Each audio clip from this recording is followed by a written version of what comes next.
여러분 안녕하십니까? TBC 대경 뉴스광장입니다. 대구지방법원은 여성을 흉기로 위협해 성폭행을 시도하고 말리던 남자친구를 살해하려 한 혐의로 기소된 20대 배달기사 A씨에 대해 징역 50년을 선고했습니다. A씨는 지난 5월 귀가 중이던 여성 B씨가 현관문을 열고 들어가자 바로 뒤따라 집 안으로 침입해 흉기를 휘둘러 성폭행을 시도했고 마침 들어온 남자친구 C씨가 제지하자 흉기로 찔러 살해하려 한 혐의로 재판에 넘겨졌습니다.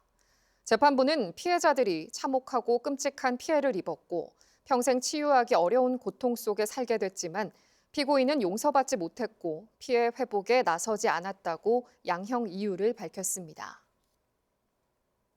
내년도 연구개발 예산이 큰 폭으로 깎이면서 과학기술계와 이공계 대학들의 혼란이 커지고 있는데요. 정부가 R&D 연구개발 분야 지원 방안을 알리겠다며 이공계 학생들을 상대로 릴레이 행사를 열고 있는데 보여주기식 행사라는 지적입니다. 박영훈 기자가 취재했습니다. 30여 년 만에 R&D 분야 정부 예산 감축.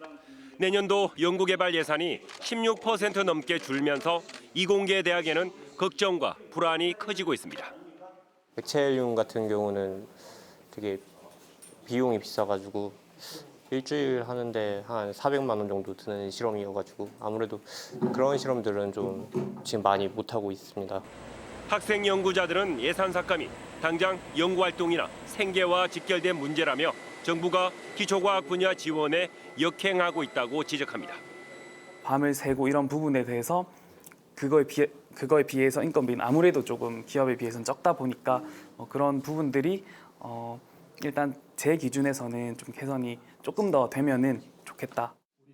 이처럼 R&D 예산 삭감으로 과학기술계와 이공계 대학들의 불안과 불만이 커지자 정부가 현장의 목소리를 듣겠다며 릴레이 대화 행사를 열고 있습니다. 경북대에서 열린 영남권 행사에서 과학기술정보통신부는 R&D 예산은 줄었지만 대학의 연구 현장에는 차질이 없도록 하겠다고 밝혔습니다.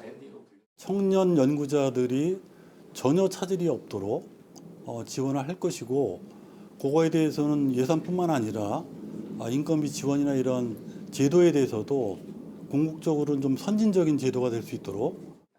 정부는 전국을 5개 권역으로 나눠 관련 행사를 열고 있는데 참여 학생이 10명 안팎에 그치고 R&D 예산 삭감과 기초과학 분야 지원 등에 대한 학생들의 토론 내용도 비공개로 진행했습니다. 원칙과 소통 없이 R&D 예산을 삭감한 정부가 이번에는 알맹이 없는 보여주기식 행사를 열어 빈축을 사고 있습니다. TBC 박영훈입니다. 구미에 전국에서 처음으로 초등학생들을 심야인 24시까지 돌보는 기관이 문을 열었습니다. 부모가 연장 근로나 병원 이용으로 어린이를 돌보지 못할 때 큰 도움이 될 것으로 기대됩니다. 박석 기자가 소개합니다.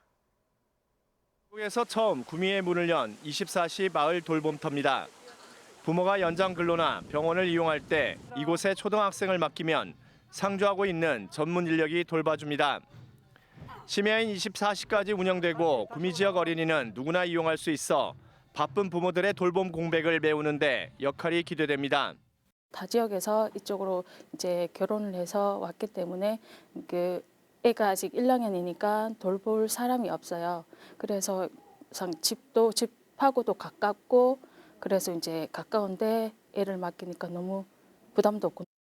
심야에도 운영되는 만큼 위험 요소를 차단하기 위해 출입구 유리문과 CCTV, 개방형 실내 구조는 물론 안전사고 예방 교육과 순찰 강화 등 안전망을 구축했습니다. 또 장시간 이용하는 아동을 위해 수면실과 안전매트, 놀이 프로그램 운영과 함께 책 읽어주는 AI, 코딩 로봇 등 돌봄 시간을 활용한 가상 놀이 교실도 운영합니다. 방과 후에 갈 곳이 없어서 집에서 게임을 하거나 핸드폰을 만지거나 그 시간에 너무 집중되어 있는 시간이 길다 보니까 아이들 정서적으로도 안 좋은 것 같다고 하시더라고요. 그래서 이제 돌봄터에 오면 친구들도 만나고 친구들이랑 같이 할 수 있는 놀이가 되니까. 365 소아청소년 진료센터와 공무원 출산 지원책에 이어 24시 돌봄터 운영까지 구미시가 다양한 인구 늘리기 정책을 통해 지방 소멸 위기를 극복할 수 있을지 주목됩니다. TBC 박석입니다. 대구와 경북 선거관리위원회가 내년 총선을 앞두고 각 지역구별로 후보자가 선거운동에 사용할 수 있는 금액을 산정해 공고했습니다. 대구의 평균 선거비용 제한액은 2억 500여만 원으로 21대 총선보다 3,100만 원 정도 늘었고 경북 역시 2억 6,800여만 원으로 5,200만 원 정도 증가했습니다. 후보자가 당선되거나 유효 투표 총수의 15% 이상 득표한 경우에는 선거비용 전액을, 10% 이상, 15% 미만인 경우에는 절반을 돌려받을 수 있습니다. 선관위는 선거구 획정으로 선거구역이 변경될 경우 해당 지역에 대해 선거비용 제한액을 다시 공고할 예정입니다. 2023 미디어 뉴테크 대전이 대구 경북 디자인센터 등 동대구 벤처밸리 일대에서 개막해 내일까지 이어집니다. 이번 행사는 과학기술정보통신부 공모사업으로 인공지능과 메타버스, 블록체인 등 지역 뉴테크 기술을 시민들이 체험할 수 있도록 꾸며졌으며 관련 산업 투자 설명 상담회도 열립니다. 또 예비 창업자와 대학생 청년이 모여 뉴테크 융합 프로젝트 경진대회를 열고 중학생과 고등학생 등이 참여하는 블록을 활용한 코딩 대회도 개최됩니다.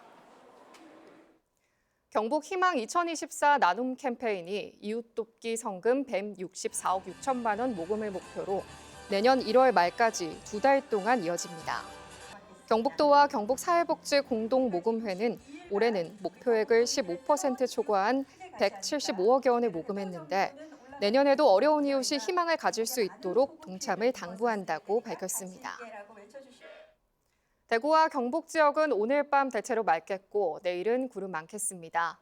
아침 최저기온은 영하 8도에서 0도로 예상돼 평년보다 3도 정도 낮아 춥겠습니다. 낮 최고 기온은 대구 9도 등 6도에서 11도 분포를 보여 평년과 비슷하겠습니다. 건조특보가 내려진 경북 동해안에는 산불 등 화재에 주의해야 합니다. 동해의 물결은 0.5에서 3m로 일겠습니다. 이상으로 TBC 대경 뉴스광장을 마칩니다. 여러분 고맙습니다.